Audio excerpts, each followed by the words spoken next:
दोस्तों नमस्कार। दोस्तों मैं विमल शाही आप सभी लोगों का अपने चैनल में स्वागत करता हूं और उम्मीद करता हूं कि आप लोग सभी लोग स्वस्थ होंगे एवं मस्त होंगे।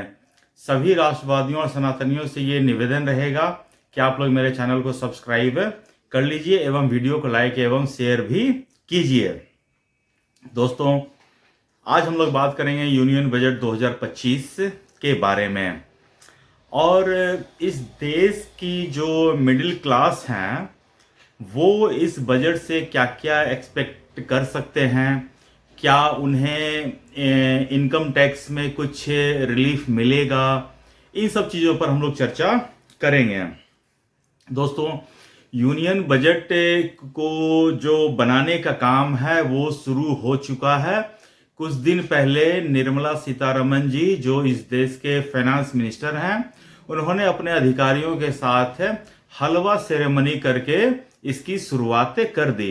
हलवा सेरेमनी वो सेरेमनी होता है कि जब जितने भी अधिकारी होते हैं जो बजट को तैयार करते हैं वो हलवा खाकर बजट के लिए अंदर जाते हैं और उस समय पूरी दुनिया से उनका कांटेक्ट खत्म हो जाता है और वो जब तक बजट पेश नहीं होता है तब तक अपने दुनिया अपने परिवार सबसे कटे हुए रहते हैं। बिल्कुल टॉप लेवल की सिक्योरिटी होती है ताकि बजट में क्या हो रहा है वो बाहर किसी को खबर न जा सके, अदरवाइज हर कोई ब्रेकिंग न्यूज बना के चला देगा। तो ये इस चीज के लिए मतलब कि होता है। तो एक बार जब अधिकारी अंदर जाते हैं तो बजट में क्या हो रहा है बाहर की दुनिया को कोई खबर नहीं चलता है, बस गेस वर्क कर सकते हैं। सूत्रों के अनुसार ये जानकारी मिल रही है, सूत्रों के अनुसार ये जानकारी मिल रही है। मैं पिछले 10 साल से बजट को फॉलो कर रहा हूँ, इनफैक्ट 15 साल से बजट को फॉलो कर रहा हूँ। जो सूत्र जानकारी देते हैं वो गलत ही जानकारी देते हैं। आज तक मैंने ये नहीं देखा है कि सूत्र ने जो जानकारी दिया है या जो फिर मीडिया में जो खबर चली है वो खबर इंप्लीमेंट हुई हो, ऐसा कभी नहीं देखा। और खासकर तो 2014 के बाद से मैं ये कह सकता हूं कि जो खबर मीडिया में चल गई वो तो होने नहीं जा रहा है, ये चीज तो मैं फॉर श्योर कर सकता हूं। तो मैं तो सिर्फ ये कि मैं तो जो इंफॉर्मेशन शेयर करने आया हूं कि एक मिडिल क्लास की तरफ से क्या क्या चीजें एक्सपेक्ट कर सकते हैं या फिर उन्हें क्या क्या चीज मिल सकती है, मैं सिर्फ उस पर बात करने आया हूं। तो दोस्तों सबसे पहला चीज है कि मिडिल क्लास को क्या चाहिए। Middle class wants some money in their pocket. Okay, उनको जेब में कुछ पैसे चाहिए ताकि वो एक्सपेंस कर सके, खर्च कर सकें। और जेब में पैसे तभी मिलेंगे जब उन्हें इस बजट से कुछ उन्हें राहत मिलेगी। तो जैसा कि आप लोग सब जानते हैं कि बजट में जो टैक्सेशन का जो प्रावधान है वो भी दो रिजिम में बटा हुआ है, old regime and new regime. तो ओल्ड रिजिम में क्या क्या है कि कुछ कुछ बेनिफिट्स अभी तक मतलब कि लोगों को मिल रहे हैं ताकि लोग जो भी अपनी सेविंग करते हैं या दिखाकर कुछ बेनिफिट है उस उन इनकम टैक्स में कुछ रिबेट ले सकते हैं। जैसे कि एटीसी के तहत या फिर एटीडी के तहत या फिर 24B के तहत ये सब जो है सेक्शंस हैं जिसके थ्रू आप जैसे कि एटीसी में आप 1.5 लाख तक का एग्जम्पशन टैक्स एग्जम्पशन ले सकते हैं। एटीडी में आप 22,000 या 25,000 तक का आप इंडिविजुअल एग्जम्पशन ले सकते हैं। उसके बाद 24 में आप होम लोन का इंटरेस्ट पे आप ले सकते हैं। तो ये सब चीज़ें हैं जिसपे आप बेनिफिट ले सकते हैं। और जो ओल्ड रेजिम में ही आप देख लीजिए कि आपको 50,000 का जो है स्टैंडर्ड डिडक्शन भी मिलता है। और जो भी ओल्ड टैक्स रिजिम का है ये मैं बता रहा हूँ।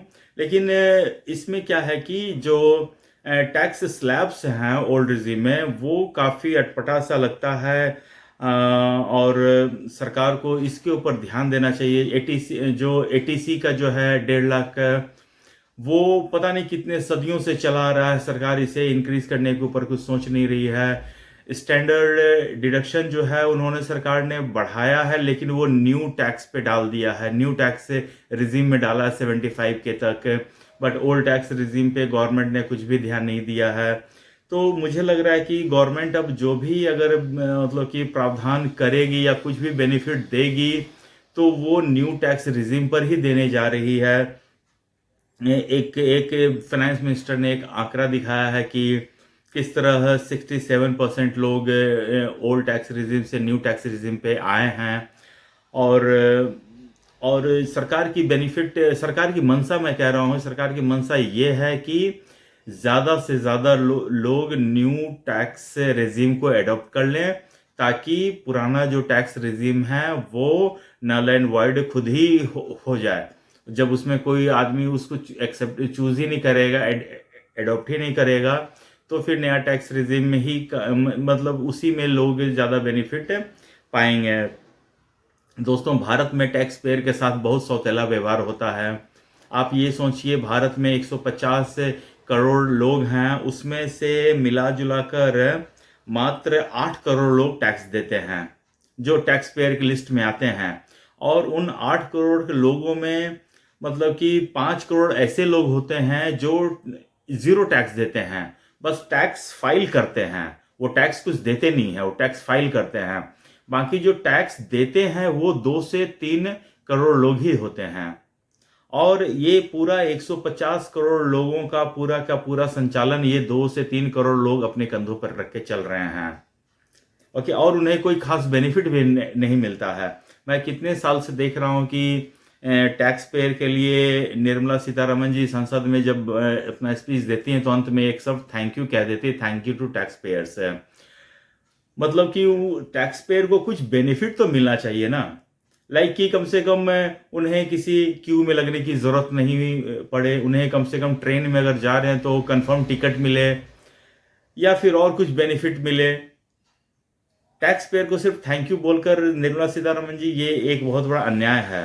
टैक्स पेयर की पैसे से आप अपने जो भी पॉलिटिकल जो एम्बिशंस हैं वो पूरे करते हैं। कोई फ्री में बिजली देता है, कोई फ्री में अनाज देता है, कोई फ्री में 2,000 रुपये देते हैं। वे सारे चीज पॉलिटिकल पार्टी अपने बाप के पैसे से नहीं देती हैं, वो हमारे जैसे टैक्स पेयर के पैसे से ही देती हैं। और उन्हें बेनिफिट दीजिए, हमने तो कभी मना नहीं किया है ना। जो टैक्स पेयर, उन्होंने कभी मना नहीं किया है जो कि आप गरीबों के लिए कल्याण वाले काम मत कीजिए, उन्हें 2,000 रुपये न दें, उन्हें आप फ्री में पेंशन न दें, उन्हें आप विधवा पेंशन न दें, उन्हें आप वृद्धा पेंशन न दें, ऐसा तो नहीं कह रहे हैं ना। लेकिन उसके बदले में टैक्स पेयर को क्या बेनिफिट मिलता है? हमारे टैक्स के पैसे से रोड बनते हैं, फिर उस रोड पर चलने के लिए हम टैक्स देते हैं। ये तो अजीब व्यवहार है। आप अगर अपने पैसे से आप अगर व्हीकल खरीदने जाओ तो गाड़ी पर टैक्स दो, फिर गाड़ी अगर रोड पर चलेगी तो आरटीओ वाले अलग से टैक्स लेते हैं। अगर आप कहीं टोल पे चल जाओ तो टोल टैक्स अलग से देते हैं, जबकि वो सब हमारे ही पैसे, टैक्स के पैसे से बने। हम कह सकते हैं कि हमारे बाप के पैसे से बना है, लेकिन पॉलिटिशियन सब क्या करते हैं, हमारे बाप के पैसे को वो अपने बाप के पैसे की तरह यूज करते हैं, जो कि सही नहीं है। आप टैक्स पेयर से पैसा लेते हो तो टैक्स पेयर को बेनिफिट मिलना ही चाहिए। ओके, तो सरकार तो सबसे पहले मुझे लग रहा है कि ये ओल्ड टैक्स और रिजीम और न्यू टैक्स रिजीम में कुछ एक डिसाइसिव करने वाली है। या तो ओल्ड टैक्स रिजीम को हटा देगी या फिर कंप्लीटली ऐसा कर देगी कि लोग ओल्ड टैक्स रिजीम की तरफ जाएं ही ना। न्यू टैक्स रिजीम को इतना अट्रैक्टिव बना देगी, इतना मतलब कि यूजर फ्रेंडली बना देगी और इतना टैक्स पेयर के लिए बेनिफिट कर देगी कि लोग पुराने की तरफ जाएं ही ना। दूसरी बात, मैं विभिन्न न्यूज़ चैनलों पर ये सुन रहा हूँ कि सरकार एक न्यू टैक्स एक्ट पर बातें कर रही है, सोच विचार कर रही है। मुझे इस बारे में कितनी सच्चाई है ये नहीं मालूम है, लेकिन अब जब ये न्यूज़ पर आ रहा है तो मैं सोच रहा हूँ कि सरकार जो है ओल्ड टैक्स सिस्टम को ख़त्म करके न्यू टैक्स सिस्टम लाने जा रही है। अब ये क्या है ये मुझे नहीं मालूम है। एक और न्यूज़ और एक आध न्यूज़ चैनल में और मैं सुन रहा था कि अब इनकम टैक्स को हटाकर एक्सपेंस टैक्स से लगाया जाएगा, कि इनकम को छोड़िए, अब आप आपके एक्सपेंसेस पे टैक्स से लगेंगे। तो ये भी देखने वाली बात है कि इसमें कितनी सच्चाई है। लोग वित्त मंत्री को कितना समझते हैं, इस बारे में भी एक लिटमस टेस्ट हो जाएगा। और उसके बाद क्या है कि जो सैलरी ब्रैकेट है, जो टैक्स का स्लैब है, उसमें बहुत कम स्लैब पे जो टैक्स के जो रेट रखे गए हैं न्यू टैक्स रिजीम में भी, हम मतलब कि मेरी अगर राय मांगे तो मैं तो सोच रहा हूँ कि इसमें थोड़ा सा बढ़ोतरी किया जाना चाहिए। जो 3 लाख से तक का जो टैक्स फ्री है उसे 5 लाख तक का करना ही चाहिए टैक्स फ्री। और उसके बाद 5 से 10 का एक ब्रैकेट रखे, 10 से 15 का एक ब्रैकेट रखे, 15 से 20 का एक ब्रैकेट रखे, 20 से 25 का एक ब्रैकेट रखे। उसमें फिर आप 5, 10, 15, 20 इस तरह करके रख सकते हैं। 15 लाख के ऊपर जो डायरेक्टली जो 30% का टैक्स स्लैब रखता है, ये मेरे ख्याल से सही नहीं है। आजकल के समय में जो इन्फ्लेटेड जो सैलरीज होते हैं वो काफ़ी ज़्यादा होते हैं और डायरेक्टली उन पर 30% टैक्स लगना ये सही नहीं है। और दूसरी बात है कि न्यू टैक्स रिजीम में आपने बेनिफिट मतलब रिबेट मिल सके, जो उस पर बेनिफिट ले सके, इसका आपने कुछ प्रावधान नहीं किया है। पहले तो लोग कम से कम टैक्स का बेनिफिट लेने के लिए ही कुछ ना कुछ सेविंग्स या फिर जैसे म्यूचुअल फंड या फिर इंश्योरेंस, इन सब में इन्वेस्ट करते थे।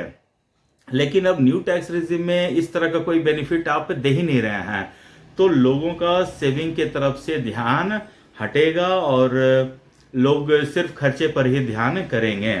बाकी और लोगों को तो टैक्स बचाने का कुछ और उपाय इसमें आपने दे ही नहीं रखा है। तो इस न्यू टैक्स रिजीम को थोड़ा यूजर फ्रेंडली और थोड़ा टैक्स फ्रेंडली भी बनाया जाए।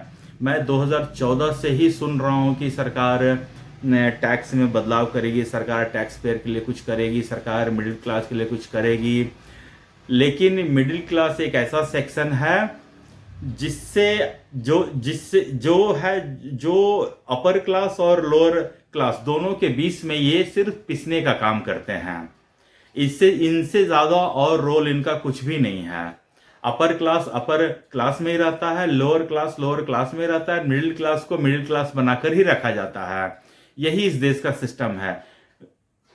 तो देखिए, हम लोग तो सब एक अच्छे एक्सपेक्टेशन की तरह ही सोच सकते हैं कि गवर्नमेंट जो है मिडिल क्लास को इस बार टैक्स में कुछ राहत देगी, सो दैट उनके जेब में कुछ पैसा आए और वो ज़्यादा से ज़्यादा खर्च कर सकें, तो ही इस देश में कुछ इकोनॉमिक एक्टिविटी जो अभी सुस्त है वो उसमें तेजी आ सकता है।